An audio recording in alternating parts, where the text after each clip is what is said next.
Hello guys, welcome back to God Speeds. அது மட்டும் இல்லாமல் பெரிங் கேமிங் என்னென்னு பார்த்தீங்கன்னா நம்ம யூடியூப் சேனல் தான். காட் ஸ்பீட்ஸ் வந்து நம்ம இன்ஸ்டாகிராம் ஐடி.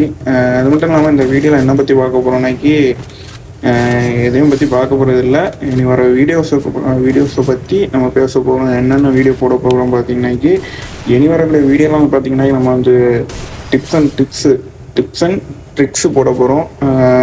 டோர்னமெண்ட் பிளேயர்ஸுக்காக இருந்தாலும் சரி, கிளாஸ் கோட் பிளேயர்ஸுக்காக இருந்தாலும் சரி, அது மட்டும் இல்லாமல் பிஆர் பிளேயருக்காக இருந்தாலும் சரி, டிப்ஸ் அண்ட் ட்ரிக்ஸ் வரப்போகுது. அதே மாதிரி கில்ட் வார் எப்படி ப்ளே பண்ணணும் அதுக்கான டிப்ஸ் அண்ட் ட்ரிப்ஸும் வரப்போகுது. அதனால் உங்களுடைய சப்போர்ட்டை தாங்க. நிறைய பேருக்கு ஷேர் பண்ணுங்க உங்கள் ஃப்ரெண்ட்ஸுக்கு. இன்னைக்கு வரப்போகிற வீடியோஸும் நிறையா டிப்ஸ் அண்ட் ட்ரிப்ஸ்லாம் நிறையா வரப்போகுது. அது மட்டும் இல்லாமல் நம்ம கில்டுக்கு வர விருப்பம் தான் நம்ம ஐடிக்கு வந்து டிஎம் பண்ணுங்கள். இதில் டிஸ்கிரிப்ஷனில் ஒரு ஐடி கொடுக்குறேன், அந்த ஐடிக்கும் போய் டிஎம் பண்ணுங்கள், ஜாயின் பண்ணிடலாம். லெவல் வந்து முக்கியம் இல்லை, நேம் மட்டும் சேஞ்ச் பண்ணோம். கண்டிப்பாக வந்து ஜாயின் பண்ணிவிடுங்க. அவ்வளோதான் இந்த வீடியோ உங்கள் ஃப்ரெண்ட்ஸுக்கு ஷேர் பண்ணிடுங்க.